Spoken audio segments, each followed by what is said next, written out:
and your brain may not function appropriately during this time. But human being is human being, so very quickly you will be able to adapt yourself. This is point number one. Point number two is that ours is a hot and humid country, and in any hot and humid country, during the afternoon session or during afternoon, you become least productive. This is universal. Whereas in a cold country like northern part of Europe, or say the northern part of North America, what you find that during this afternoon session, they become most productive. So these are the inherent limitations we have, and keeping in mind all these deviations. Now it is a learning process. That means you must be fully alert. That's a condition. But in again, if you are intrinsically motivated, then you don't mind, keeping your mental alertness for hours. So with this introductory, some sort of, you can say, sermon, let me begin my lecture. These next two sessions we'll be discussing the quality aspects. If you remember yesterday when Professor Chattopadhyay was mentioning about ISO 55000 standards related to asset management, he mentions very clearly that it is linked with many other standards.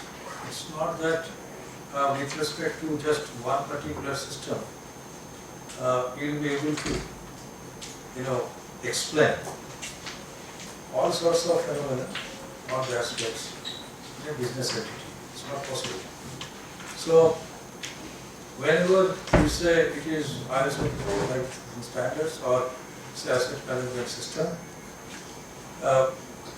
so it is linked with many other kinds of systems. And as you might have noticed, that asset management means there are many dimensions of asset management. One of the important dimensions is asset performance. Now, an asset performance, when we say it directly or indirectly, it talks about asset quality. Quality at this point in time, that means at time t equals to t, at instant of time, as well as the quality of the equipment or the asset during period of time. That means instant of time and period of time. Okay? And when you extend this period of time, that means what you say, that here is your asset. What is the probability, what is the guarantee that this will perform as per the requirement for, say, for a specific time period t? What is the probability that your TV will last for, say, 5,000 hours, or your, the car will last for, without any problem, 5 hours, or your, pacemaker will last for, previously it was guaranteed or warranted to be 5 years. And recently I came across one such case, the pacemaker is lasting for around 11 years. That's the warranty. And I presume that, you know the difference between guarantee and warranty. So for an equipment, for an asset related to a plant, we are bothering about not guarantee, but the warranty. You know the difference between guarantee and warranty? One is replacement. Any other? One is Suppose replacement. I purchase a shoe and immediately say, okay sir, within 1 month I am giving you guarantee of 1 month, and if some problems occurs, we will replace it. So that's guarantee. What about warranty? To repair. repair plus, suppose I am using a transformer, a work plant. The transformer is coming under warranty. So what is the basic, and it is negotiated. I know that warranty period is 5 years or 10 years. The company is saying, warranty, I will give you a warranty of 5 years. What does it mean? That means not only repair, but what is required is suppose the transformer is down for one week, it's linked with your production system. So production is down. So there will be lost time. There will be loss of production. So it has to be compensated. Getting my point? That is basically the warranty. Anyway, so there are, whenever you deal with the asset, so many kinds of performance related dimensions you must be bothering about. Okay? Now, so here we are saying that we will be discussing about the quality of the asset, but the quality is a very vast subject. But he mentions about quality management. And whenever we talk about quality management, that means, there are many dimensions, there are many components of quality. So what I will do, just 1 hour time is given. Is it okay? So I will just, glance through, I will just highlight the important points. Is it okay? And if you have any doubts, if you have any questions, you just stop at any point in time and ask. Is it okay? Now here, what do you find? That certain, I presume that many of these, the quality related concepts are well known to you, even to the students, I presume. Now, what he is saying that the productivity, cost and quality in any organization, for any entity, is interlinked. This is well established in fact. And these are all general statements. Like quality of goods and services contributes to customer satisfaction. We use the term goods, we use the term commodity, we use the term product. I presume that you know the differences. Suppose I say it's a commodity, what does it mean? Rice is a commodity, wheat is a commodity. 14 essential commodities we have, identified by the government of India. Okay, those are called commodities. Whether your product is transformed as a product, this is a product. We never say it's a commodity. I presume that you know the difference between commodity and product. If you do not, you just find out. Now, realization of continuous quality improvement goal by organization. No quality, no sales. No sales, no profit. No profit, no jobs. This is the statement. That's why everyone bothers about quality. Is it okay? Knowingly or unknowingly? Or even if without going through any textbooks on quality. Any business person, I'm not saying traders, they may not be bothering about the traders, but definitely the capitalists involved, the investors. Organization of production systems or production system without quality or quality management is not a possibility. This is the basic assumptions we have. There are hundreds of organizations in and around, everywhere. They are at this stage. Who bothers about quality? If you have this sort of mindset, it's universally known as the trader's mindset.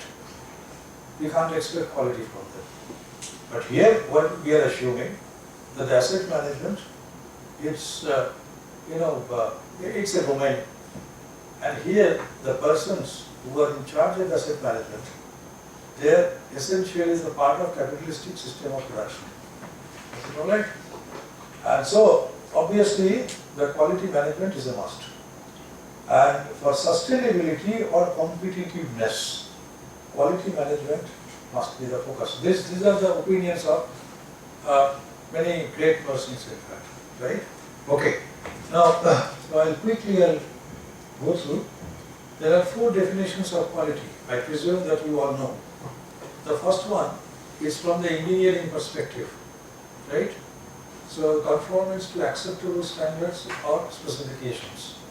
But suppose I purchase, the washing machine, I do not know its engineering specifications.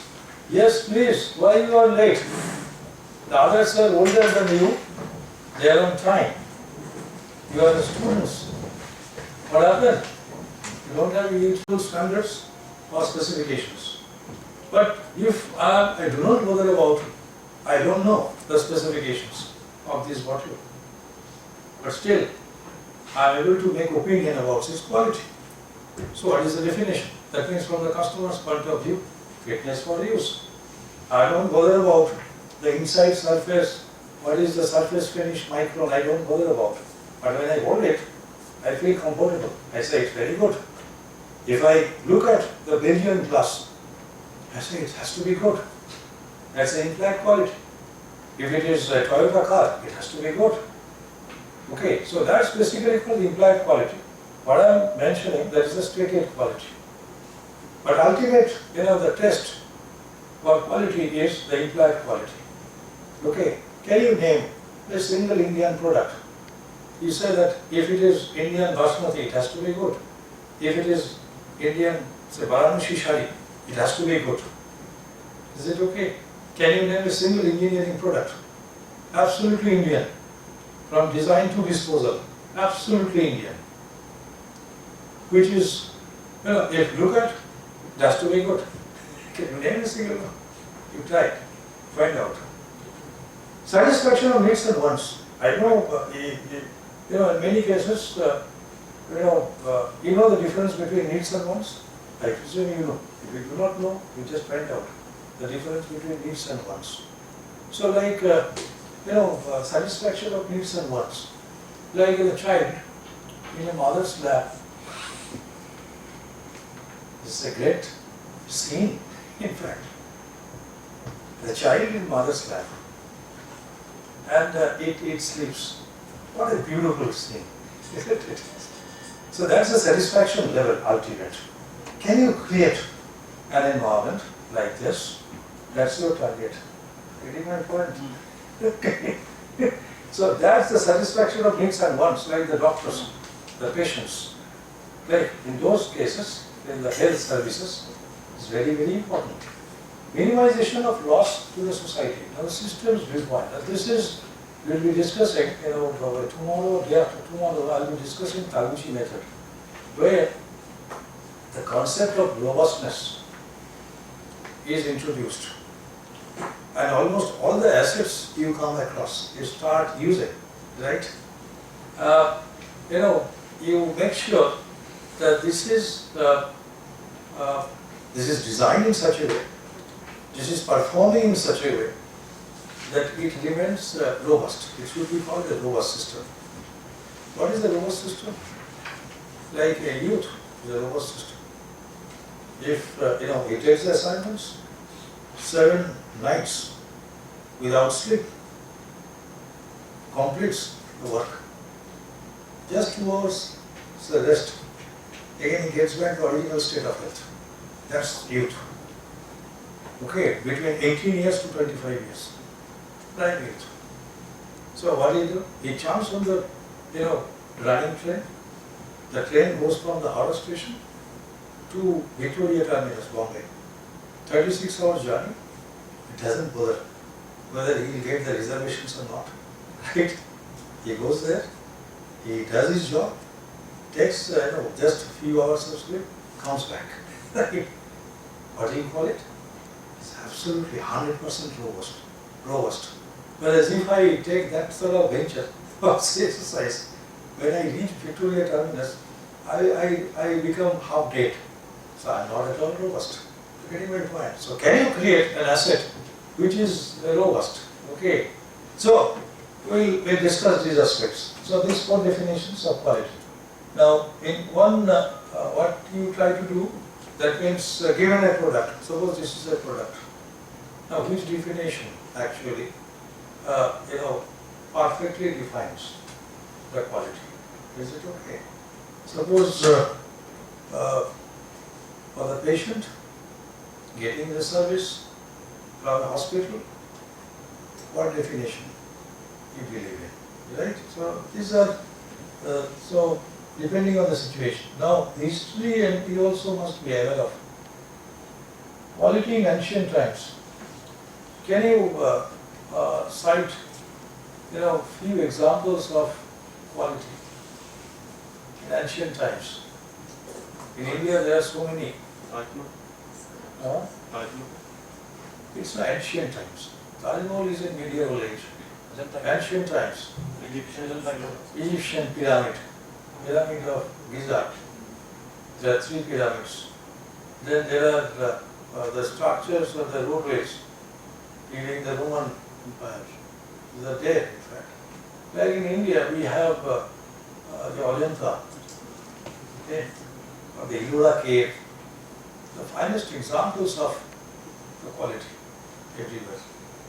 Now, subsequently, what happened in the medieval Europe, this is the age of craftsmanship. Like, they used to have the craft guilds and all those.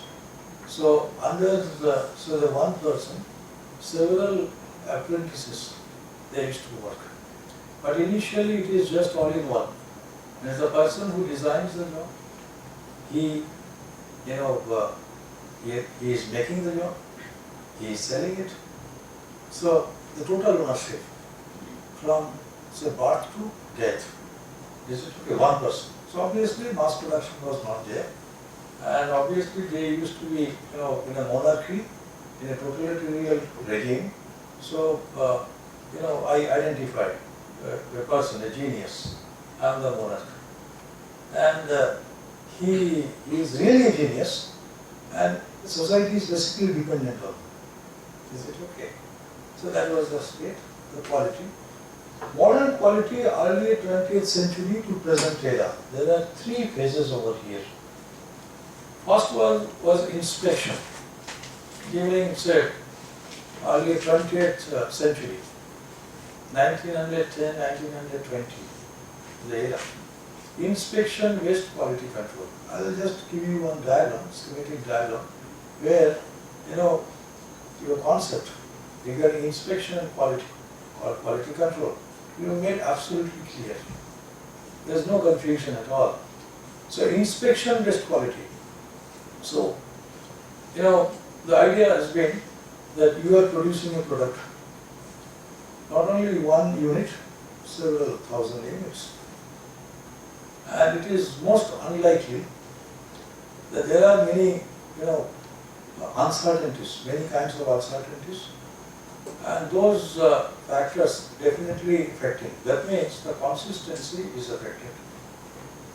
First time when you produce, it's very good. The next time, very good. The 10th unit may not be good. So there are many kinds of noise factors, uncontrollable noise factors, and there must be variation. So variability is a must. So what do you assume that if you produce in large number, so it's quite natural that some of these units will not be acceptable. So they are called defectives. Okay. So that was the basic assumptions. Now what do? You say, sir, before I send it to the next stage or to the customer, make sure that the bad units do not go to the customers. Is it okay? So what I do? I start inspecting. Is it okay? It's a screening process. So I will just throw away the bad units from the entire lot, and I will send the remaining units of the lot to the next stage of the customer. So that is basically inspection-based quality control. Now today, when after almost 100 years, you just take stock of our situation, make a survey. We have made a survey. We find that almost 99% of the cases, we remain at inspection-based quality control. Is it okay? And obviously, our production system is very, very expensive. Right? One of the reasons is that this inspection is not a value-adding activity. Right? That means you are unsure about the quality of your output. That's why this is an extra cost-adding activity. You have to add, and that we call inspection. But then again, what happened during, say, late 20s early 20s, there's a concept called quality control. This is offline, inspection is offline. They say why the process is on. So one piece you produce. Why don't you give this responsibility to the worker? Getting my point. What do you find? The inspection, you are aware of Inspector Raj? Even I have seen in public sector units, the inspectors, that means inspector from the client organizations, they are on the shop floor. See it, even in many organizations we find. And they are controlling. They are going to the stage level, inspectors. And they are giving, the 5-star treatment, right? And they are allowed inside the shop floor. And they are dictating the terms. And the others, the organization, the managers and all those, they are at their feet. You are getting my point? These are the worst possible scenarios. It's happening everywhere. You just open your eyes, make a survey. Whether it's a public or private, many places it is happening in India. That's the truth. So it is basically, Inspector Raj. What they say, that the person is so efficient, or the machine, he knows how to set the machines, right? And he is producing the product, but unfortunately someone is coming and he is inspecting. How come? The worker is so efficient, can he not inspect? You don't rely on him? What kind of system it is? Get my point. So they say that make it an online control system. The person who makes the product, he will inspect. Some training is required. Instrument. You must know what is discount, what is resolution, what is accuracy. I'm getting my point. So he knows there are 100 such persons. Previously, these workers, they used to be illiterate workers. Still it is going on. But today, in many places, what you will find, they are highly literate. So I let you get this. So what he does, do it right first time, all the time. That's the logic. Is it okay? So he knows that, okay, this unit is produced, I check it, and if I find problems, either it is to scrap or it is to be reworked. Is it okay? So this responsibility has to be given. So obviously your responsibility, being a member of the management team, is to install online real-time control. And as you know that those who are aware of the handling CNC machine, DNCs and all those, there are, these days you will find the touch screen MDI, manual data inputs. So everything is handled by the operators. Is it okay? They are diploma engineers, right? Highly qualified. So they are handling the machines. So there are many models available, online, real-time control systems. We go one step further, quality assurance, during 50s, 60s. What is quality assurance? Quality assurance is very simple term. I start producing on a machine. I will not inspect. I will set the machines. I allow the workers to handle.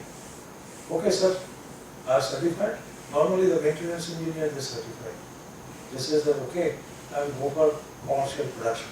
Even during commissioning, during installation, a lot of experiments they do. This is called basically the trial runs and all those, then they certify. Okay, now we start producing, isn't it? So a lot of formalities are there, but essentially this is sort of what they do. Now, suppose I give you a machine, you certify it, must be working perfectly all right. Now can you just tell me that whether I will produce consecutively 100 pieces, and I say that all these 100 pieces will be acceptable, conforming to specifications. Can you give this guarantee? Are you in a position? Your machine, you are running a machine, you are running a system. How many, consecutive cycles, or say the pieces, you say that all these pieces, all these cycles, all are acceptable. How many, sir? How many? So that is basically the level of quality assurance. In one case, you may say, sir, I'll tell you, sir, 50 consecutive pieces all will be accepted, but beyond 50, I said, cannot guarantee you. Is it okay? It's like corrective maintenance. You know corrective maintenance? So I use a die. I know the life of die. Production right now. I said that every after say 30 days, every after 29 days, I must replace the die. That is basically corrective maintenance. Is it okay? So this sort of, for corrective maintenance is okay. You have studied the wear and tear of this particular die and all, and the settings as per within the range. You do that. That's an absolutely technical exercise. We do. But for the units, you have to do that. So someone says, okay sir, only 100 consecutive pieces you are guaranteeing. Now sir, you visit my workplace. I'll tell you how to produce without doing any inspection. I'll tell you, one after another, 1000 consecutive pieces.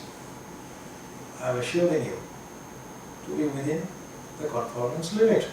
That means his level of quality assurance is from 100 to 1000. Now, all these after quality assurance, we are talking about the production systems, we are talking about the product. When you reach the total quality, there are various names are given, all are same actually. Whether it is total quality control, if you go through the literature, you go to the case studies, everywhere. So, I like to use only total quality names, but essentially the concepts are same, don't get confused.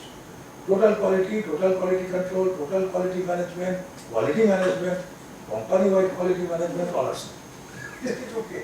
So here they say that not only the direct activities you do, there are lots of indirect activities. Like whether you call maintenance a direct activity or indirect activity. It's an indirect activity. You can call it a service activity, isn't it? So manufacturing, there are the core activities, product related, plus many other activities you have to do.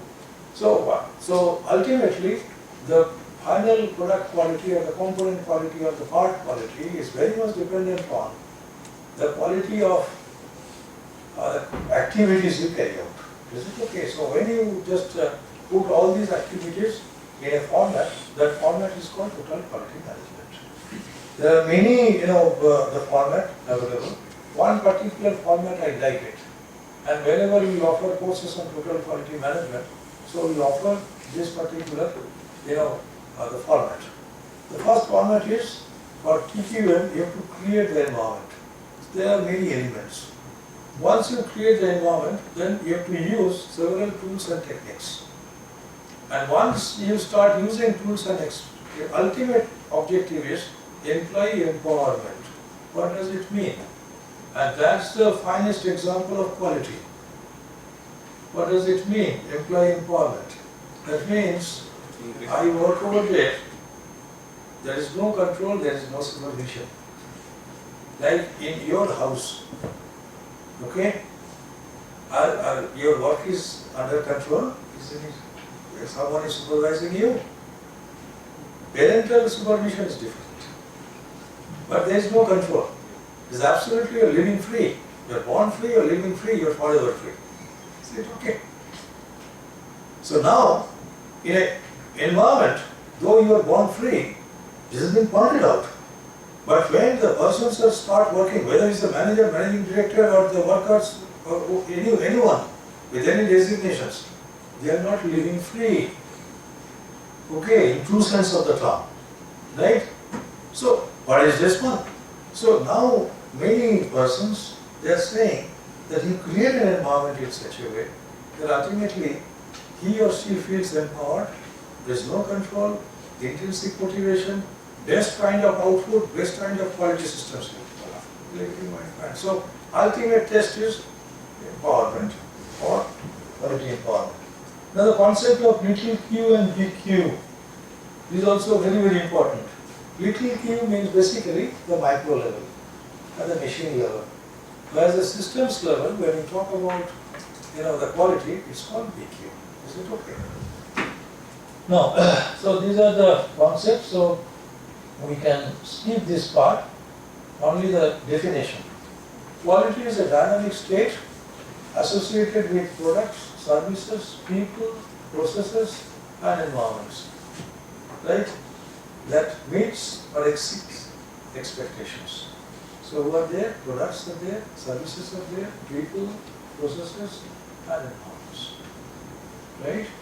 Now,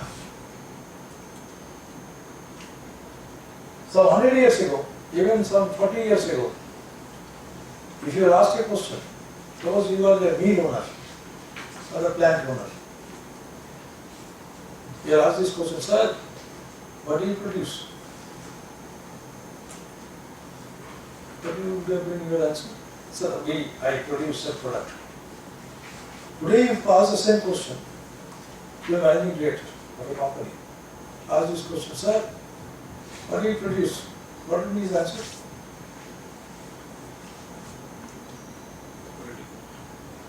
Sir, I produce product. I also produce waste.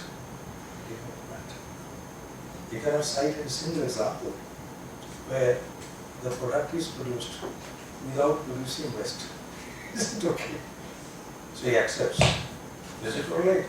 So here, what you are telling that this is inspection-based quality control. So the process is a value-adding activity. You all know, in fact. But inspection doesn't add any value to the product. And if possible, you avoid inspection. Don't inspect. You're not sure about the quality, that's why you're inspecting. So the reworked product, cost adding. Accepted product to customer, one part will be the scrap product, and the other part will be the reworked product. These are all value-adding activities, cost-adding activities, non-value-adding activities, rework or the scrap. So most likely, as you will have more number of, or say types of non-value-adding activities, inspection-based quality control systems or the production system, in all likelihood, will be very, very expensive. Is it okay? So what is the alternative? This alternative was proposed before Second World War. Very well planned. So our adoption rate, our so-called industrialists or capitalists, what is their adoption rate? Very low. They don't believe it. That's the reality. That is a fact. But they have adopted, even in during war and the pre-Second World War days, they have adopted. What is the system? System is you produce, the inputs are already known, the 5 M's, satisfied customer, process. Now, the person in charge, that means obviously the worker, he can handle the machine. Do you believe that he can't handle the weathering instrument? It can't be. It has never happened. Don't, insult him like this. So he must be empowered, and then if he finds that, okay, one unit is out of specification, he can relate it. He's a human being. He can relate it with the control parameters like speed, feed, depth of cut, or the gear teeth, all these details he knows, ins and outs. That is his life, that is his worship. Respect him, honor him. So allow him to adjust. He can. There are hundreds of instances. He can. So what is the logic? In a quality system, the person who is working with the job is the best person to suggest for improvement. No one else. Okay. So under this concept, it is prevention-based quality control, which is also known as the quality, the statistical quality control mode. Is it okay? So unless this is introduced, online real-time control, don't call it a quality control system. Is it okay?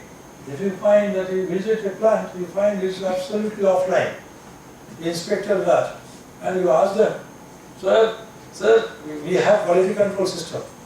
His perception is totally different, not this one.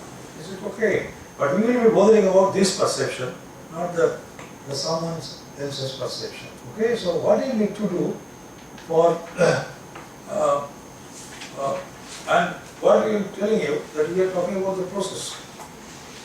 That means there is one saying that product quality is absolutely dependent on the process quality. Is it okay? And the process means facilities, or the machine, equipment, or the systems, a group of facilities. That's your definition. So that's basically the asset. Is it okay? The core asset.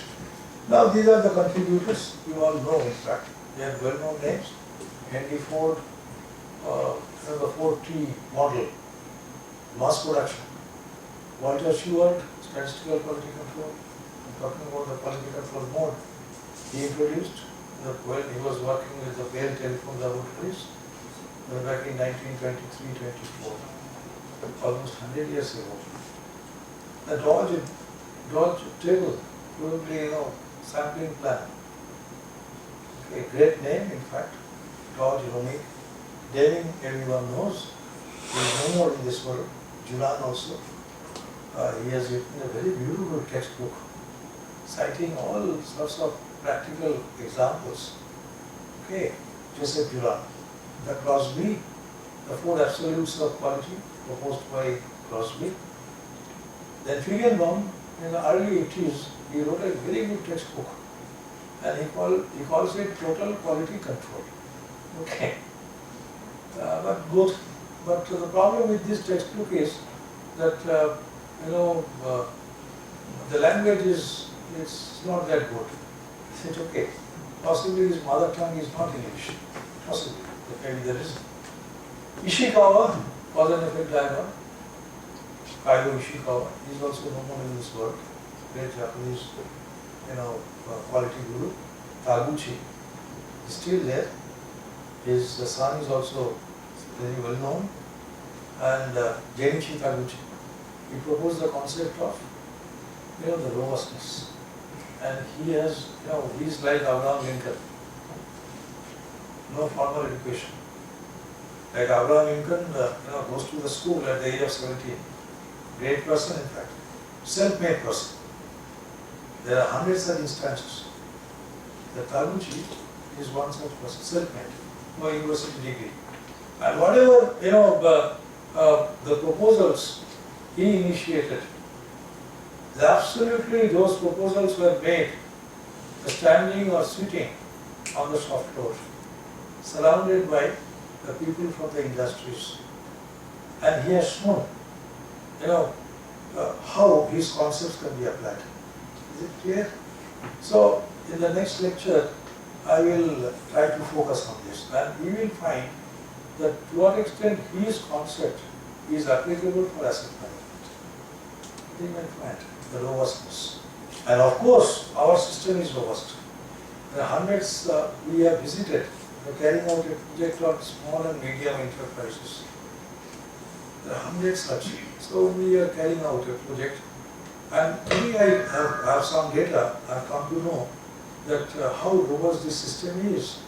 Apparently, they may be using very obsolete technology, but as far as robustness is concerned, a much higher level. Getting my point? As SMEs are surviving, with a country like ours, we are surviving. Okay. So anyway, so this is one postulate. This is one hypothesis you can easily make when you study the SMEs. Is it okay? Taguchi, Malcolm Baldry's National Quality Award. You are all aware of. Okay, or the Deming Prize and all those. Anyway, so these are all. Now, so this I can skip. There are certain factors like globalization, which is influencing actually the type of quality systems you find at a particular point in time. First one is globalization. Second one is innovation, creativity, outsourcing, customer sophistication. It's very important. Value creation and the changes in quality. Right? So anyway, so these are all discussions. So dimensions of quality, there are, this stated quality means they can be measured. Is it okay? That means objective analysis is possible. Okay, so qualitative assessment versus objective analysis. So conformance, features, performance, desirability, serviceability, maintainability, and reliability. So these are the dimensions which can be measured. Then, but ultimate test is implied quality. That already I mentioned, that is called basically the brand name. So these are the other factors. So various perspectives like judgmental, product-based, user-based, value-based, manufacturing-based, this you can skip at this point in time. Okay. Now, there's also we can skip customer-driven quality, management framework. Now, this is important. This, there are three types of quality as far as manufactured product is concerned, or manufacturing system is concerned. First one is quality of design. What does it mean? It essentially, the design dictates or determines the quality of the product. Is it okay? If you say that this is an excellent quality, means its design is excellent. Is it okay? That means, so you have basically three stages. One is the design stage of the product. Next one is the manufacturing of the production stage. And the third phase is post-production phases. So first one is the quality of design. And you know that the product in which conditions is typical, as a mechanical engineer we have studied the design process. Okay. So there are some conditions you specify, and within these conditions, like a particular product is to be used. Okay. And then there are many steps involved, and one particular step you say that whether we'll go for under design or over design. Factor of safety. Like if say the dead load is 200 kg, so what could be the dynamic load? So some approximate, some empirical formula you use, it could be 1.8 or 1.9 or 2 approximately, so you design accordingly, plus the factor of safety. Like say if you want to design, say the Howrah Bridge, is it correct? The design, 1943 it was designed. And do you know what is its factor of safety? Any idea? Any idea? 2, 3, 4, it's 12. Do you know how do you determine the factor of safety of a bridge? There are hundreds of bridges, and all the designs are unique designs. If there are some 100 bridges around you, each one is unique. Is it okay? It's absolutely custom built product. Now, what is the basis of traditional approach? That's very important, in fact. So the factor of safety. Normally, you know the military tank you have. So across the span of the bridge, the width and the length. So you take one military tank, and you just cover the entire space with the military tank. Area is known, and for each military tank, what is the weight, dead weight? That is also known. So you just multiply that how many military tanks it can accommodate. Is it clear? And so that is your dead weight. Multiply by 12. That's the factor of safety. Is it okay? Now in today's context, as far as design is concerned, there is a concept called miniaturization of design. Small. Small is beautiful. It's okay. So one concept is miniatures design, and the second one is, don't go for over design. There will be a lot of wastages. Is it okay? And there is no guarantee that with over design, the failure can be 100% avoided. There is no such guarantee. Is it okay? So, and as far as the material conservation is concerned, right? So it must not be over designed. Is it okay? What is quality of conformance? Quality conformance means to what extent you are able to produce a design. What kind of manufacturing systems you have, right? So suppose I prescribe a design where the tolerance is 0.00 plus minus 0.001, and your machine is the traditional lathe machine or the boring machine, and you just cannot produce plus minus 0.001. So your design will be very good, but the reality is that you are unable to produce that design. So the level of the design of performance is very, very poor. So many a time it happens. So in today's context, what they say, that normally, these designers, they live in ivory tower. They hardly never used to find them on the shop floor. You'll never find them. What is the reason? And similarly, in the design department, you'll find they never, those places were very commonly seen in the production shop floor. You'll never find, unless there is a formal meeting and all. So that means that there is a huge gap. In today's context, what they say, that the teamwork, that means if you get a design for your equipment out of your teamwork, and this team must consist of persons from the design, from the production, from the supply chain, from the finance, then we will get a design which is absolutely matching with your requirements as well as it matching with your limitations. Any company has its own limitations. Is it okay? Either at the design level, or at the production level, or at the post-production level. Is it okay? Now, obviously there could be some target, but all these three, that means quality of design, quality of performance, you include. But ultimately, the product is to be, put to use, right? The final test, and in front of the customers, like all for industrial products, like the circuit breakers, also in the furnace. So before it is shipped to the customers, it is being tested. There is the overall testage, undercurrent test in front of the customers' representatives. Is it all right? And now, with that particular, the order specifically, he observes. So that is the quality of performance. And ultimately, it is the end users. It is installed, the transformer is installed at the, at the point of use, at the factory premises, and then you observe. Sometimes you station your engineer over there, and they will observe.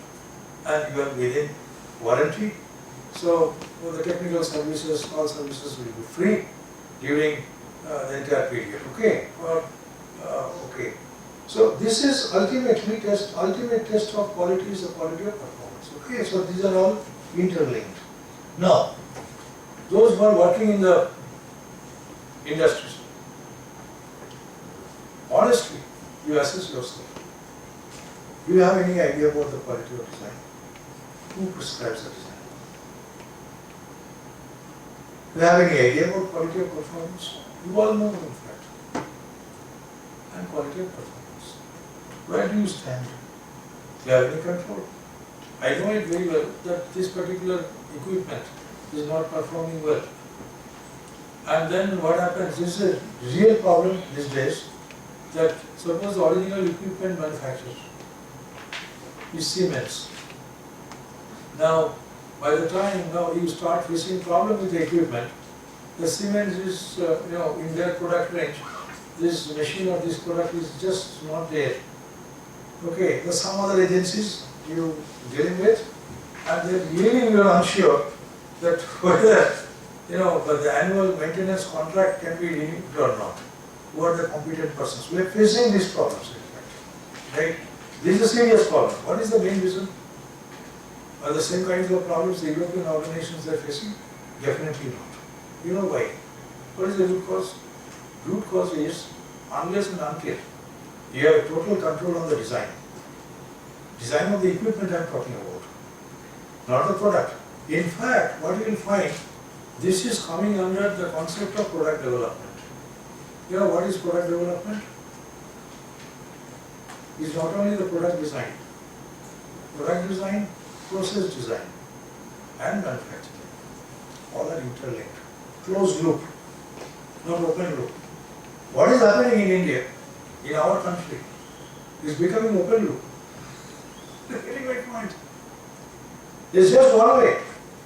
I am doing something. But is this the same loop to the European organizations they follow? For them it is a closed loop.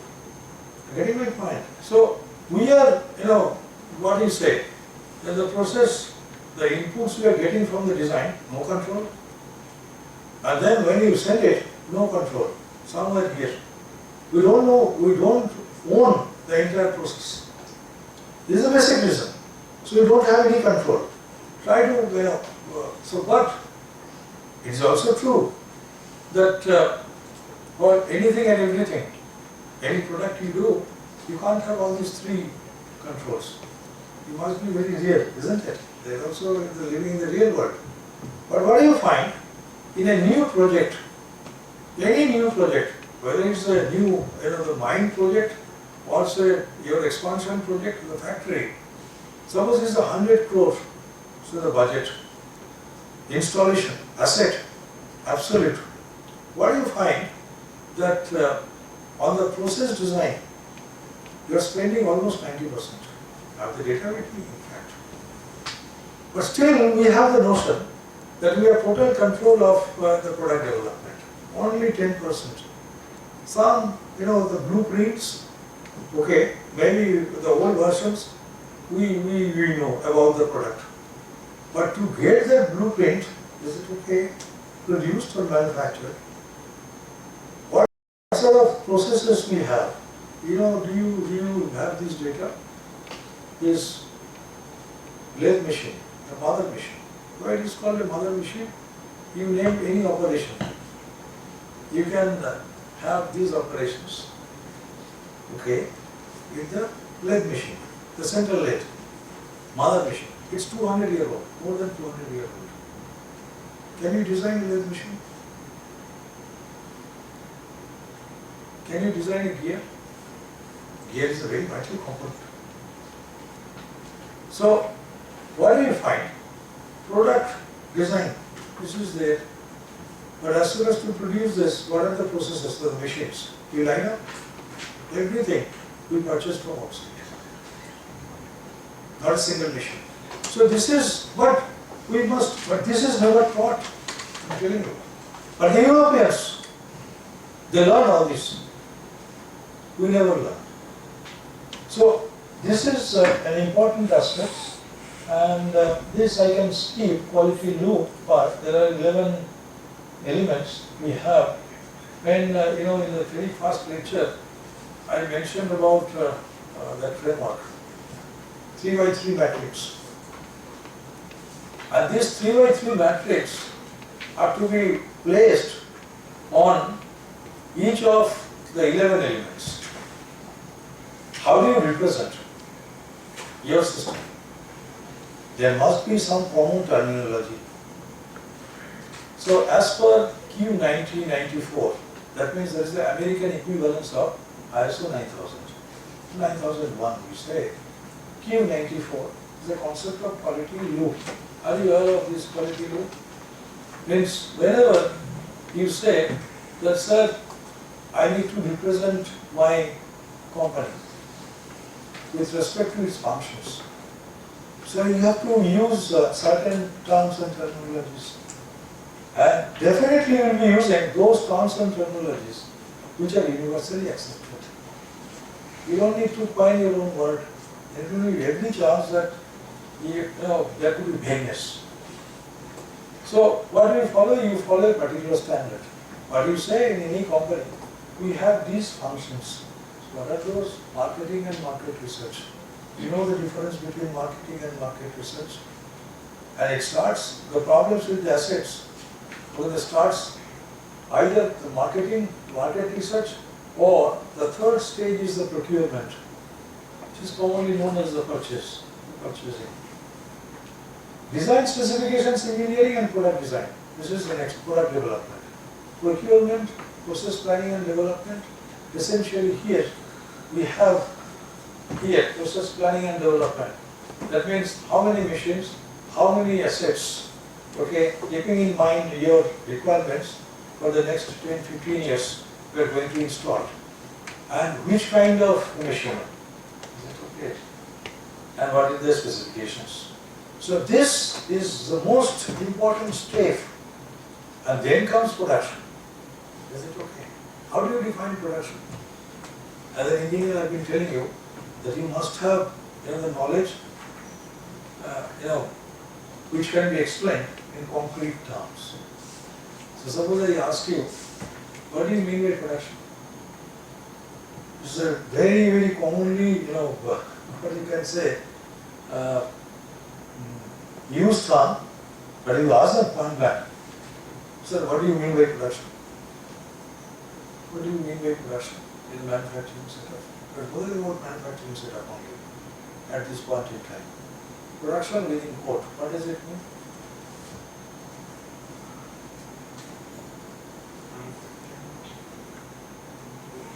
Any answer? Young mind? Always in the process of learning? Young mind. What do you mean by production? Production means three things. Okay, within the plant I am talking about. Right? First thing is fabrication of any type. Fabrication means what? The changing the shape and sizes of the basic raw materials. That could be depending on the type of product you do. So it's called fabrication. But there is another meaning by tradition, fabrication shop. You have a machine shop, you have a fabrication shop. Machine shop is a fabrication shop. But the traditionally fabrication means the press brake, rolling, okay, the straightening. These are basically called the sheet mill work, right? These are called fabrication. But essentially everything is fabrication, right? So, fabrication of any type. What is the second one? Second one is there has to be some assembly or sub-assembly type of work. In fact, the final product is also called assembly. In technical terms, is assembly. So there will be the assembly activities. And what is the third one? And that's why it is called organized activity. What is that one?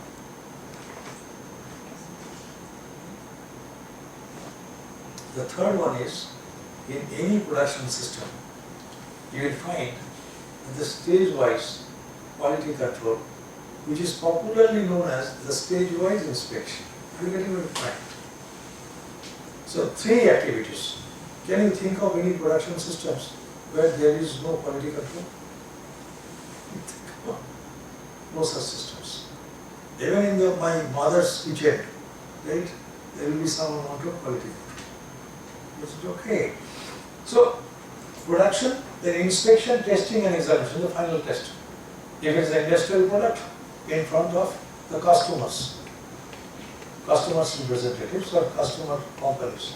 Then you have packaging and storage, sales and distribution, installation and operation. Installation of the equipment. This is my responsibility. Technical assistance and maintenance. This comes. And then obviously disposal of produce. So the product is born, product dies. Is it okay? Now these 11 elements are valid for a product which is known as the industrial product. Or the consumer product, you know what is a consumer product. Some of these activities may not be relevant. Is it okay? Like say if I purchase a shoe or if I purchase the pen or pen, the technical assistance, maintenance, installations, operations, these are not relevant. Is it okay? So the total set is relevant. That's it. So whenever we discuss about the operations or the functions of an organization, you stick to this particular concept called quality loop as proposed by Q1994. Is it okay? The standards equivalent to ISO 1000 standards. So total quality, these are all. I can skip this part. Already 1 hour is over. Is it okay? I will just show you some other details.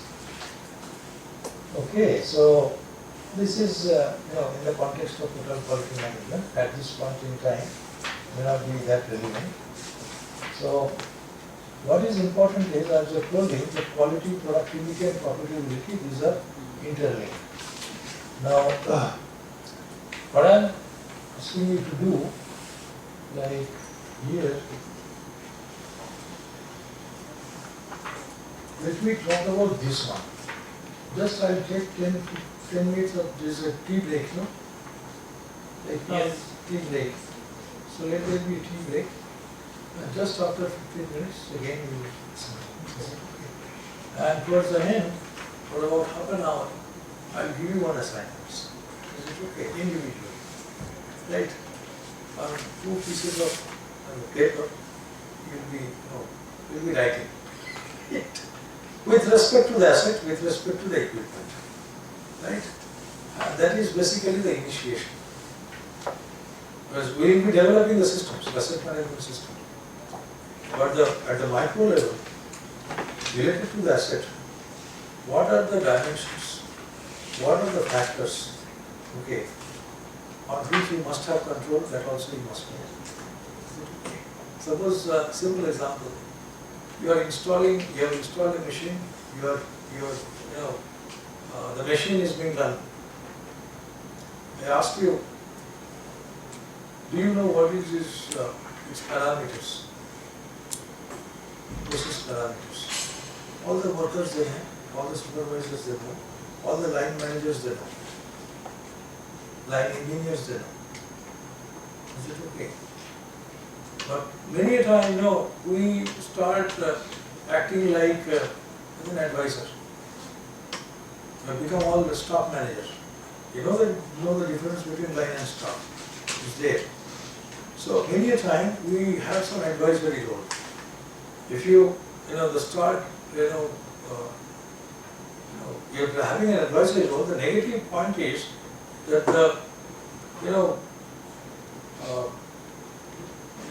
the details will be missed. Okay. And what they say, that if you want to create a system, that means each and every machine, each and every equipment, the systems, components are to be taken care of. It's essential is a technical system. And on the technical systems of the asset systems, you are building your empire, call it a business world. Is it okay? So this is basically called the foundation. So there are many instances, you can cite many examples, that the company looks very big, giant, with a feet of clay. So at any point in time, the giant is no more. So what is this, the feet or the foundation? They're basically the assets. Okay, the manufacturing systems. So we are at that stage. And when you talk about quality, we are at the asset level, at the equipment level. Let it be, the recognized. And this, in any Western system, this is the primary thing, the necessary condition. They are satisfied. You getting my point? We'll definitely go for a computer-based control systems, but without the knowledge in the basics. Or I have installed the machines, and if the managing director, I feel like not knowing anything about it. This is wrong. Absolutely wrong. That means if the DRM, the divisional railway manager, is a big shot within a division. But if he doesn't know about, the details about the rolling stock, he can't act, and the whole system will be, failure, either today or tomorrow. There are numerous instances. So that's why, all these details have to be known, and then only, the systems can be developed and the systems can be effective. Is it okay? And it is your job. If someone thinks, the company thinks that he will hire some consultant and he will do this job, okay, it will never happen. Is it okay? So it is your own job. Okay, so the break for tea, and again you will come.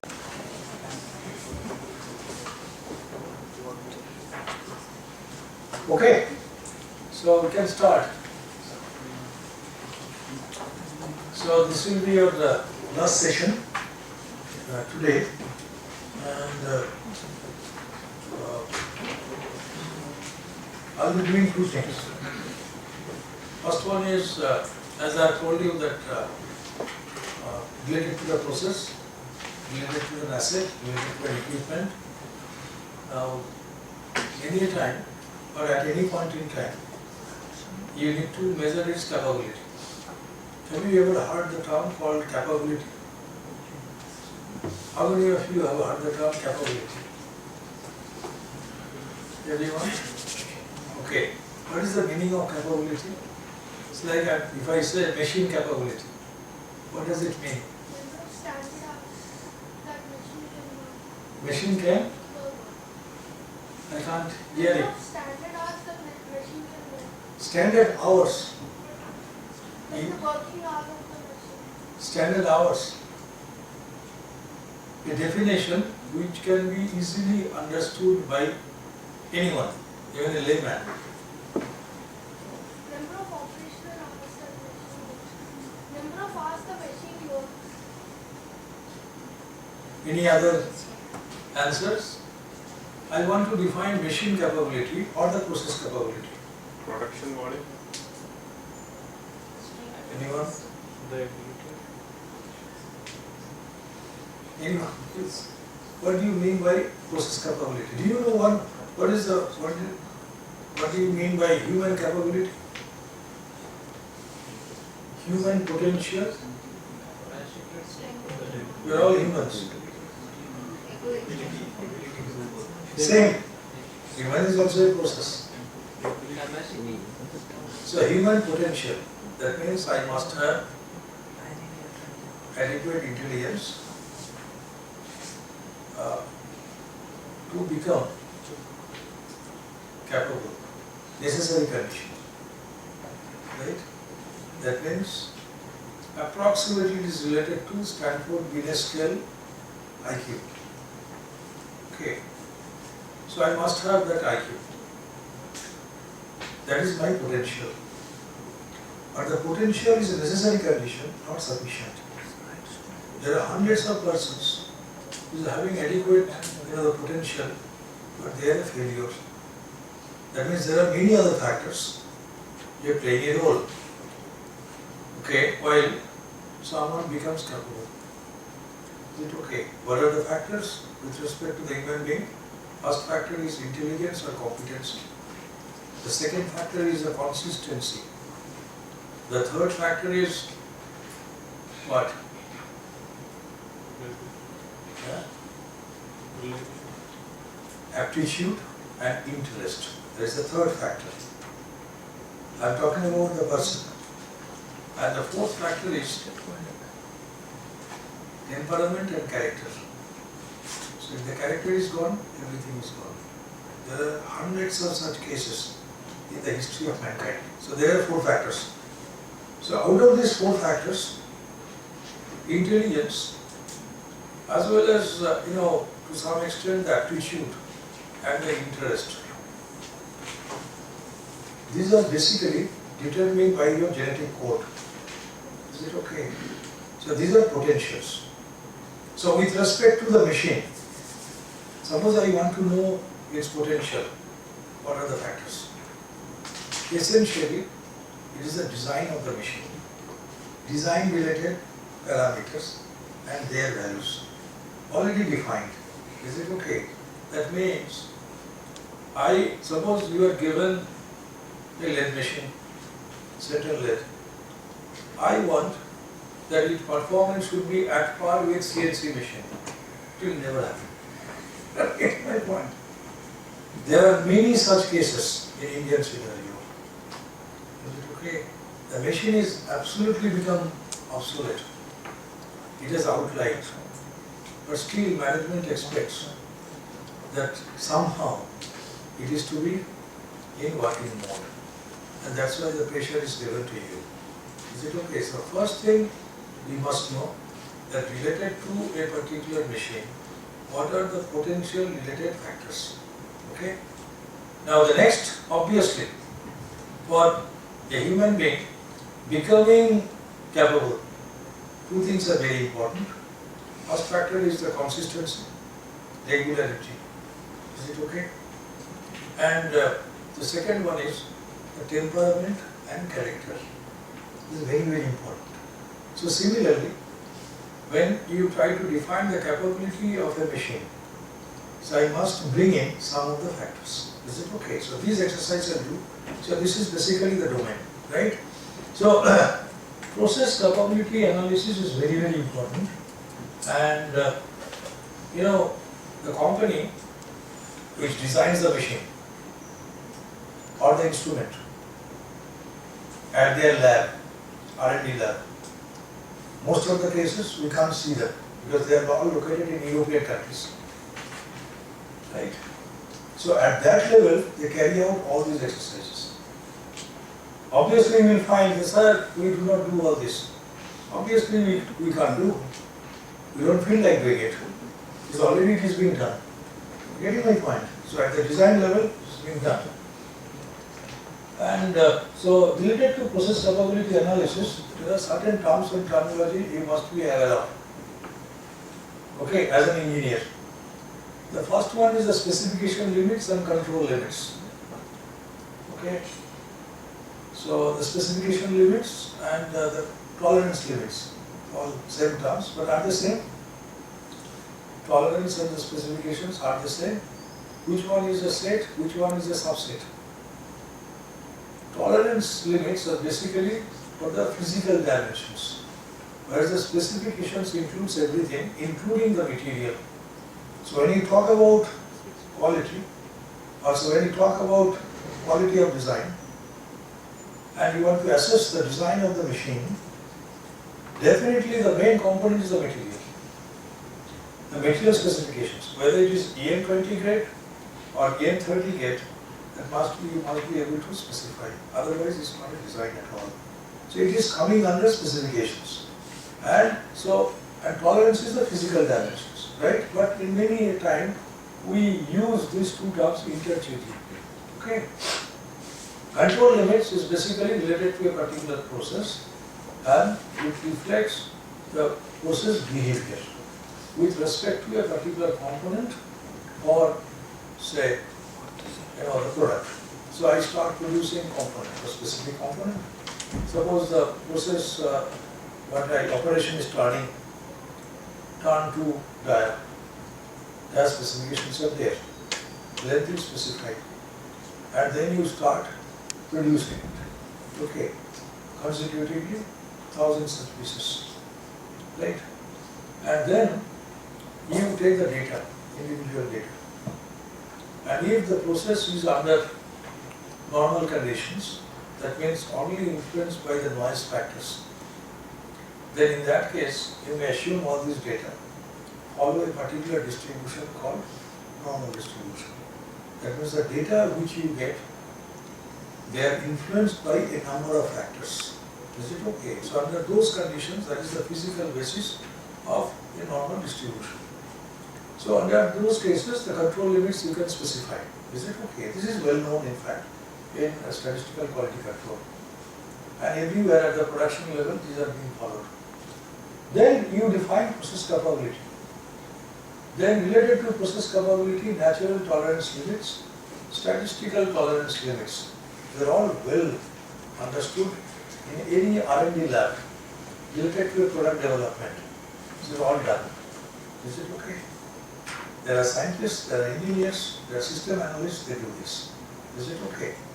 And like say a company like General Electric, so they have the R&D cell. So it is a responsibility of the company, right? Then relationship between specifications and the process capability, this is to be understood. Process capability indices, there are many measures available, like CP, CPK, CPM and all those. And ultimately, you need to develop a procedure for the analysis or the steps you must know to carry out a process capability study. Is it okay? When it's given a machine, given a set of components, how do I carry out a process capability study? Hundreds of companies, they have been doing right at this stage, but unfortunately, very few Indian organizations are involved in it. That's why what you find, there are hundreds of reasons why our, the total share in the international market is not even 0.5%. Is it okay? Means in the across the nation, suppose entire universe, $1 is being, you make business with one. How much you produce? Not even 1 cent. Getting my point, that is our contribution. There are many reasons. One such reason is that we don't bother, we are unable to carry out the process capability study. We are unable. Simple. And that's why also one of the reasons we will find that there are many companies are becoming sick. And when you say the company is becoming sick, what do you find? The assets have become sick. You visit those places, those plants, it all becomes oldies, obsolete. Is it okay? But the companies which are bothering about the process capability, in all likelihood, they remain alive. Okay? So, process capability analysis, this is a simple representation. Like, the upper control limit, lower control limit. And this is on this side, if it is normally distributed. So, this is your 3 sigma on this side, sigma on the other side, the main. And this here it is your specification limit, upper specification limit, lower specification limit. So this is the distribution of x bar. And you are all aware of central limit theorem. You are all aware of? You are all aware of? Must be, isn't it? Then whatever may be the distribution of x, any parameter related to x, whether it is the variance or the mean, is approximately normal, provided the sample size is large. This is the statement of the central limit theorem. So what happens? So if it is sigma x bar, it will be sigma. And what is the relationship between sigma x bar and sigma? Sigma x bar is equals to sigma upon root n. So n is the sample size. So obviously the spread will be more, the spread will be more. This is the distribution of x and this is the distribution of x bar. Is it okay? So here LSL and USL is determined, okay, not by the process, by the designer. Now you compare. So obviously this area under the curve beyond LSL and area under the curve beyond USL is a out of specification range. So you can compute this, you all know how to get this proportion. Is it okay? So this area under the curve, this is basically proportion non-conforming, right? And this may be 10%, this may be 15%, this may be 20%, okay? This is not accepted. So how do you define process capability? Process capability is basically in plain and simple terms. It means ability of a process to produce as per the specifications. More elaborately, you can say ability of a process to produce a part as per its specifications or tolerances. Is it okay? So that estimate we have. So it could be, suppose I say my process capability is 0.9. Is it okay? That means 10% of my output is going beyond specifications. Absolutely, no, it may be, waste or the scrap or it may be rework. Which one is more expensive? See, is proportion non-conforming is, it's coming from a particular process or asset. Okay. So it directly, that reflects the process performance. So essentially capability of performance same. So in terms of proportion non-conforming. Now the proportion non-conforming can be of 2 types. Okay.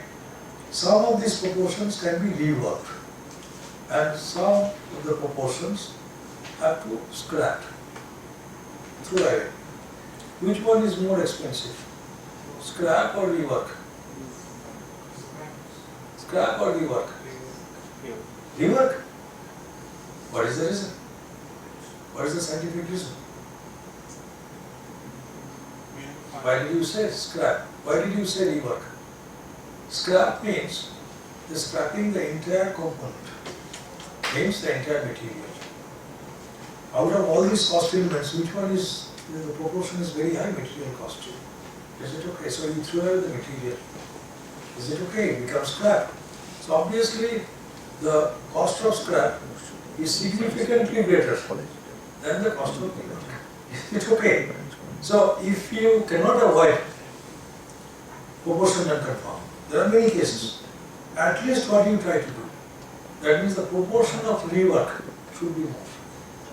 There are numerous cases where the scrap generation, or say the proportion non-conforming generation is unavoidable. Because you might say that okay, process has to be changed, but for changing the process you need investment, and it's a decision taken by your home office, head office. It's not that easy. So you have to write down the detailed project proposals, and many a time what you do, that means for investment you are dependent on what? The loan capital, not the equity capital. It's not coming from the retained earning. You're getting my point. So it is essentially the loan capital.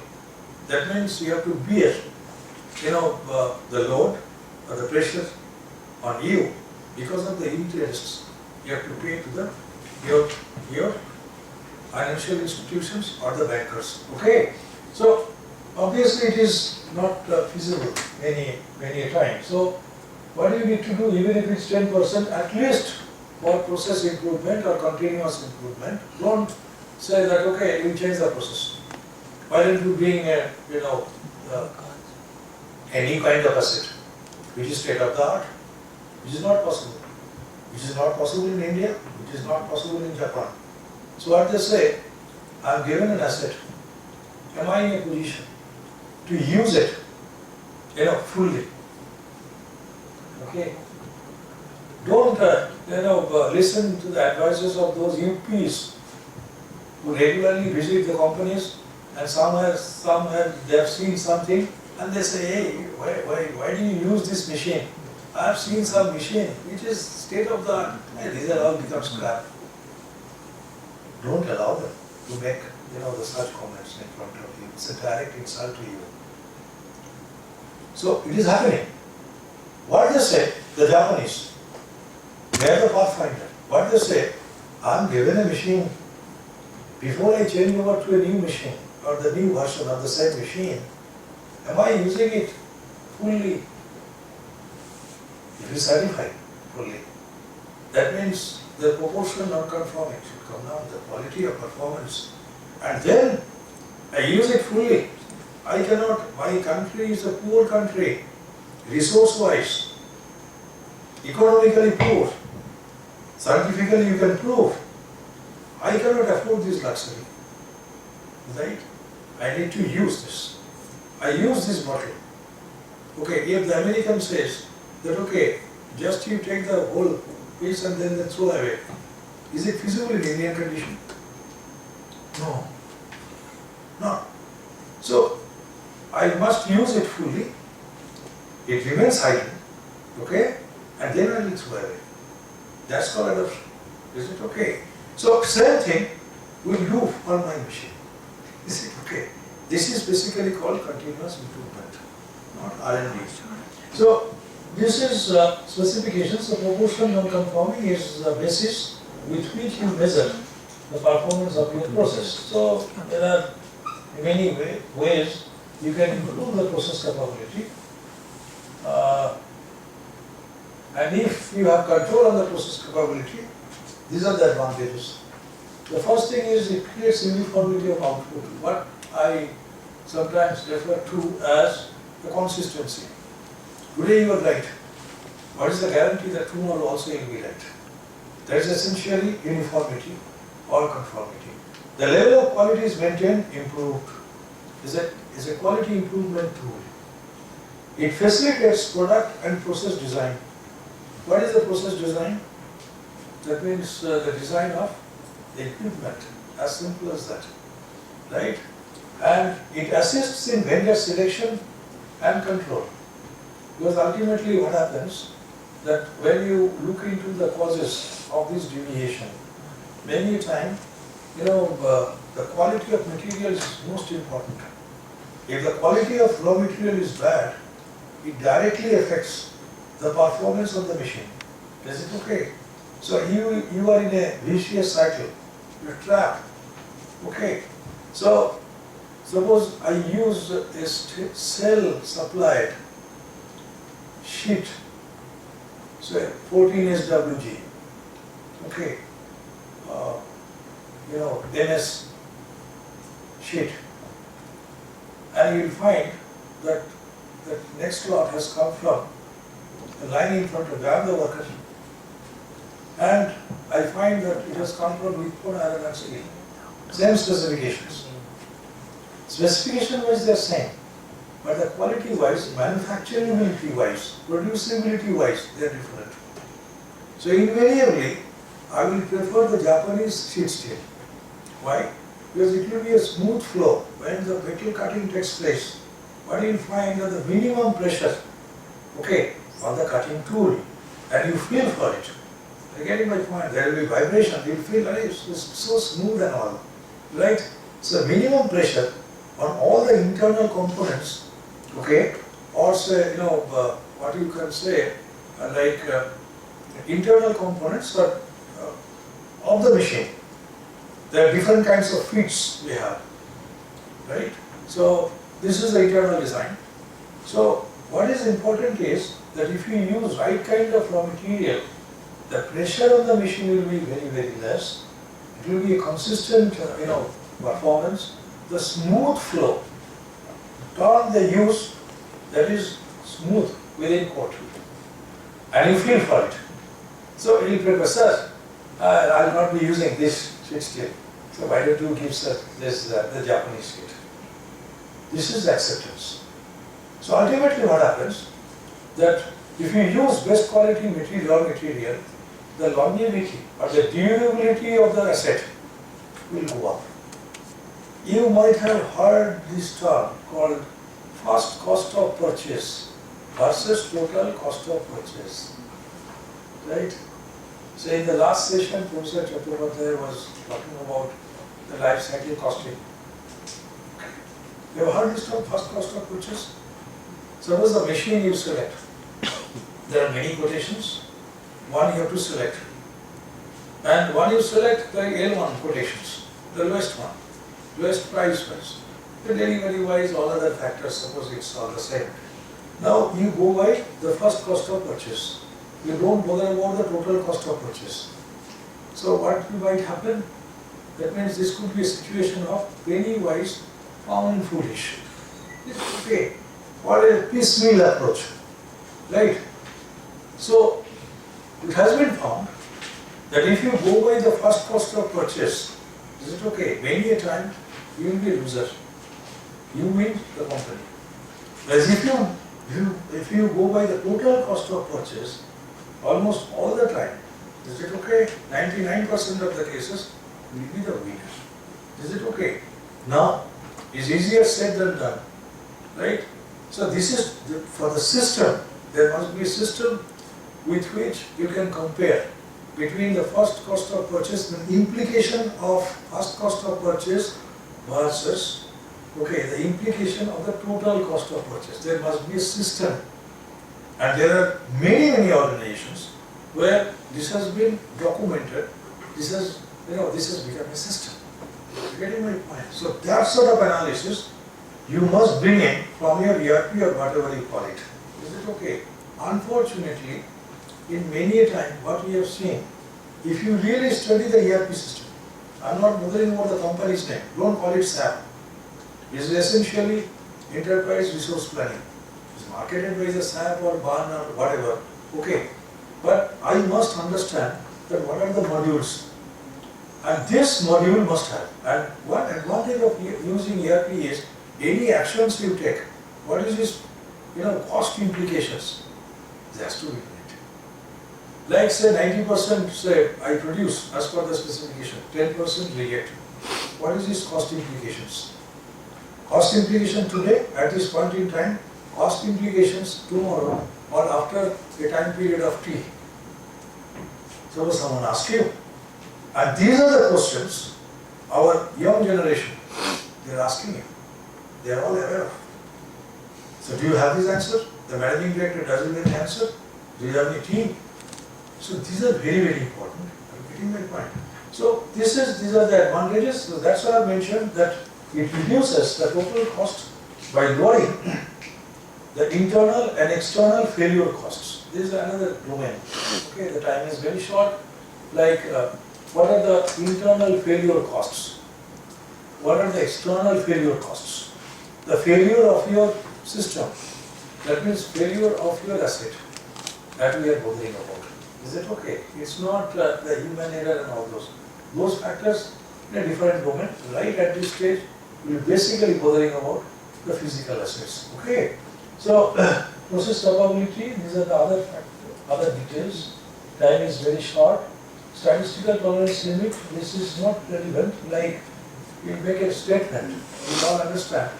With a probability of 0.98, we could conclude that 95% of the parts have a part length between 30 and 35 mm based on the samples of size 10 used to obtain sample mean and standard deviation. Right. Now, whenever we say the statistical tolerance limits or say specification limits, we assume that the probability is 100%. Okay, one. And this 95% of the parts, we assume 100% parts. And then we say that length between 30 and 35 mm for any sample size. Here, first one is probabilistic. This, we assume it is 1.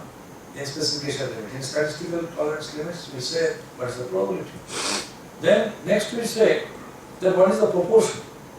We assume it is 100%, but actually it cannot be 100%, so that's why it is 95%.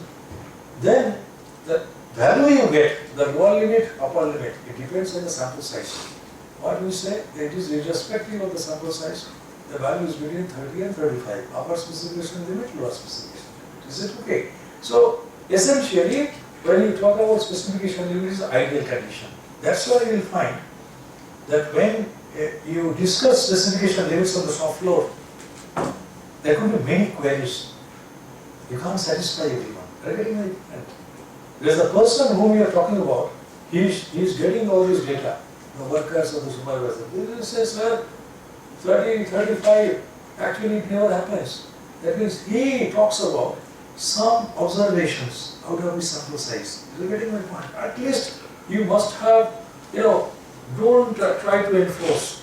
Means anyone is replying to you or he is not satisfied, you must believe that he is having a scientific, first, don't have a negative mindset. Positive mind, there must be some reason, scientific reasons. This attitude must prevail. Because today, what is happening, almost, the manager level up to the worker level, almost we have reached a condition in many parts of our country, which almost education is uniform. What is lacking is, education-wise, okay, fine, but there is some uniformity we have achieved. It's not that somewhere here, this one is the managing director's education level and workers level over here. Is it okay? It has come like this. Difference is, not widening, but it's closing. But what you lack actually, the training component. Okay, that is most important. So that's why the time has come when all sorts of opinions, observations should be properly looked into. Is it okay? One of those days when you say, wherever you say, is a leadership by command and control. I say, you have to do that. It's typical, the masculine style of functioning. Leadership style. There are two broad divisions. Masculine feature, feminine feature. In masculine leaderships, they say command and control. And the feminine feature, it is said participative style. So in today's context, we talk about participative style. Process capability, asset management, or for that matter, total quality management. We believe in participative leadership style. Is it okay? It has been proved that command and control leadership is not the solution to development. Is it okay? So this is statistical tolerance limit. Now these are the cases, key cases. The first case is, the process spread less than the difference between, this is a desirable situation where there will be hardly any non-conforming output. The second case is the theoretical possibility, case 2. And the third case is the process spread greater than. This is a very undesirable situation. That means, the proportion of non-conforming is very, very high. So supposing today you are case 3 and you want to move to case 1. Is it okay? What are the options available with you? What are the options? Today you find that from a particular machine that the proportion non-conforming is very high. That is to be reduced. Okay? Suppose it is 10%, at least for the next 3 months, next quarter, your target should be 6 to say 4%. Don't make a target to say 1% or 0%. This is wishful thinking. Getting my point? So it is a stepwise. Now what are the options available with you? What do you do? First one is, that means with respect to the particular machine, first you check whether the specification limits can be changed or not. That means in many cases, the designers, they have a very peculiar mindset. For anything and everything, they try to put you in trouble. That means with respect to the tolerances, they say tight tolerances. Unnecessary. If you put all the quality characteristics on the tight side, what happens? It will be very, very expensive. So first you check whether the tight tolerance can be made loose tolerance or not. Adjustments. You try, you say it's fine. Suppose it is not acceptable. Possible? Then what is the next alternative? Understand the problem with the process. Understand the problem with the process. What is the next alternative? You are understanding the problem, but now we want a solution. Correction. Correction or adjustment. Adjustments. Is it okay? That means adjustments of the process. Is it okay? Will you go for changing the process? No. Definitely not. Right? If someone says, oh, throw away the process, it's not practical. Is it okay? So what is the second alternative? Second alternative is that you try to, what you can say, that the shifting the process mean. Shifting the process mean. There are two things you will find in any process. Process standard deviation, variance. Means inherent variability is a function of the design. Is it okay? Suppose I say that my process is like this. It's like this. That is the representation of the process. Variability. And the second one I say the process is like this one. Both are normal. So the second case, what do you find? That the standard deviation is less. Now you have to explain that what are the factors affecting the standard deviation of the process is basically the design related factors. Is it on which you don't have any control. So usually as a worker, you cannot have control on sigma. Even the designers, their hands are up. They can't. Okay. So normally you will find, I am a worker, you start the machine, turning operations. Always you will find, you look at it, try to adjust. What actually he adjusts? Always you will find. Right? He tries to adjust the sigma. And it is easy, provided you have a training, you have the skill. Is it okay? Always you will find that the workers on a machine is like this. Is it okay? He can't control sigma. Now by changing the sigma, that the proportion can be adjusted. Is it okay? This is the second option. And you try to adjust in such a way that the proportion non-conforming which represents rework is more. Is it okay? Suppose this option is not, you have tried and you have reached the maximum possible level, or the improvement is not possible. What is the last option? Last option is 100% inspection. So that is the last resort. What is happening? It becomes the first choice. That's what you will find. That for anything and everything, okay, your first choice is 100% inspection. And once you start with 100% inspection, you don't bother about all other types of approaches. Is it okay? And that's exactly happening. Because there is some scientific reason for that. Are you getting my point? There is a scientific reason. Like, the last resort versus the first choice. Getting my point? Okay, so these are the interpretation. Now, one important aspect is, these are all process capability indices.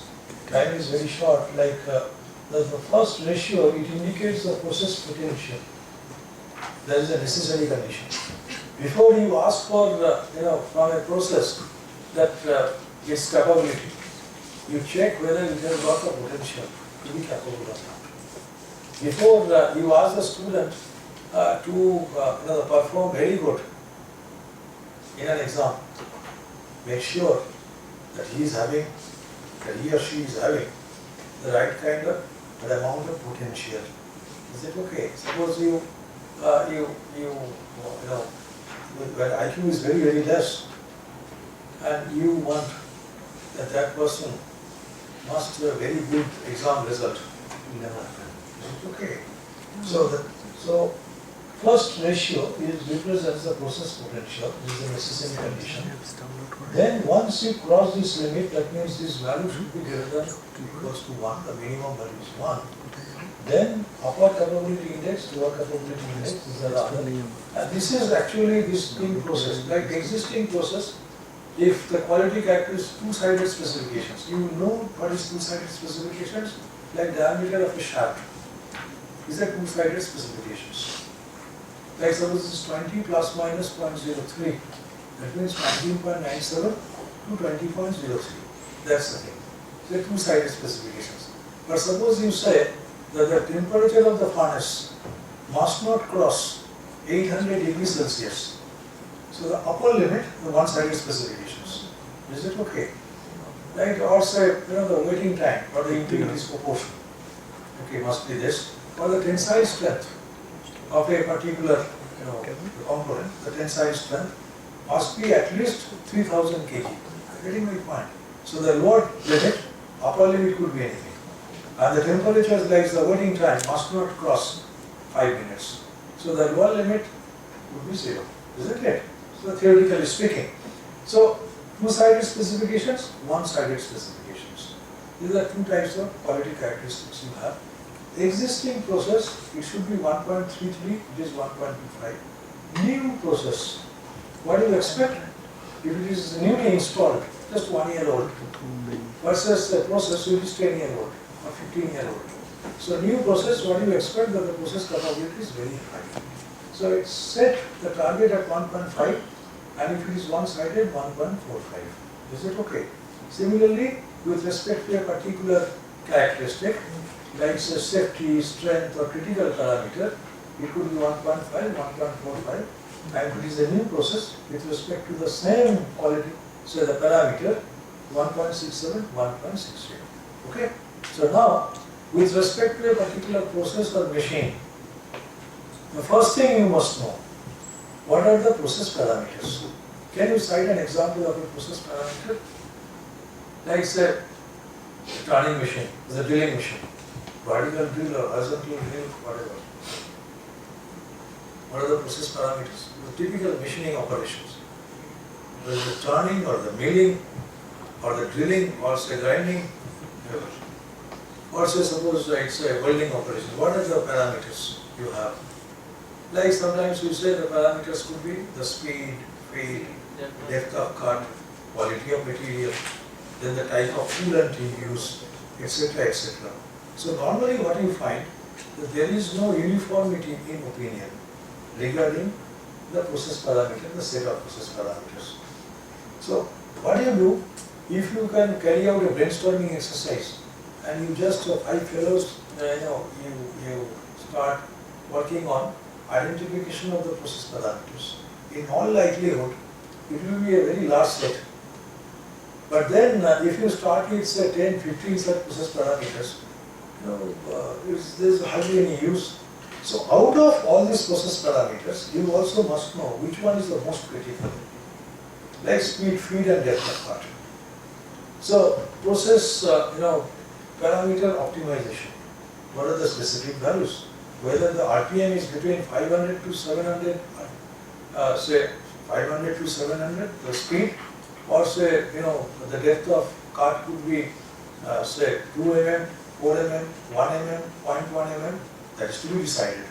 And how many cuts you should prime, say the finish cut, or say, the rough cut, all these details to be given with respect to a particular machine. And this is very, very vital, because unless these are determined, suppose you do not determine this by scientific basis. Every chance that your performance will be erratic, there will be damage to the machine parts. There could be permanent damage to the machine parts. It is non-repairable damage. Okay? So, the parameters identification is the most crucial exercise, right? And so depending on the type of process, you identify the parameters, and then the next, with respect to the component sets, okay, you need to determine the values of those parameters. What is referred to as the entire exercise is known as the process parameter settings. Is it okay? Parameter settings. So it's a very important topic. So related to any machine equipment, this exercise is a must. Normally, you can't see this sort of exercises. Why? Because during the installation phase, the commissioning phase, those maintenance engineers, okay, with their group, they have already carried out. Okay, the trial runs and all, and they set the machine's parameters, and they allow it to be worked by other persons. So these are the different, index, and the Takuchi capability index. This is also an important index. Okay. So now what I will do, the time is very short. The next half an hour time or so, I will give you one, one exercise. Call it a tutorial or call it an exercise, whatever. But essentially, it is a brainstorming exercise. Is it okay? The assumption is that individually you are capable to think and act. It's not group, individual. So I respect your individualism, individuality, your ability, your capability. So now I will show you. It's a very simple, exercise, right? This is tutorial. I'm calling it tutorial. There are 6 items in this tutorial. In PDF format. All will be given to you. The 2-page. And individually you have to think. And whatever the responses you can write, let them be written. Is it okay? It's basically self-assessment. This is the starting point. So there are 6 particular points we have. There may be a large number of machineries, equipment at your workplace. How would you select the critical ones? Identify at least 5 criticality related factors. This is question number 1. Okay. Question number 2. How would you measure and assess the performance of any equipment or the machine? How?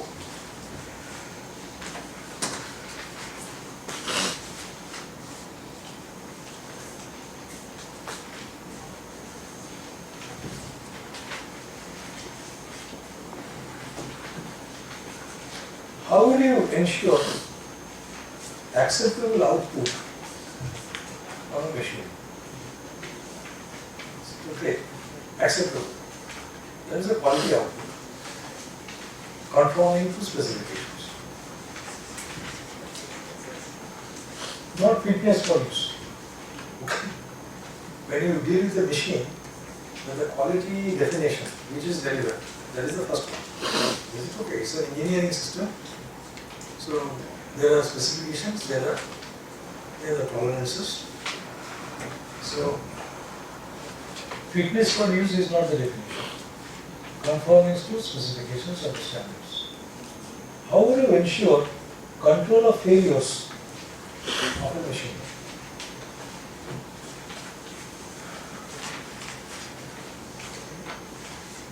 You may think of in your mindset, no? You think of any kind of machine, whatever it is, whatever. Whether it's a welding, any process of machine, you think of. Or even an instrument, is also a machine, welding instrument of different kinds. Or say a typical the metal cutting machines.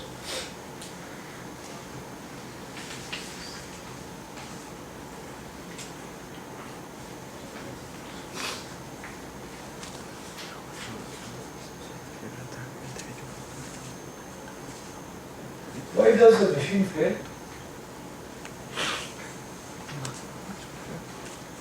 Why does the machine fail?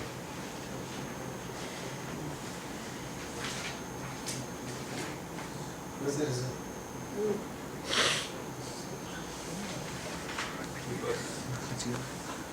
It's getting beyond the design limits. It's an experience. It, how the answer, Why does the machine fail?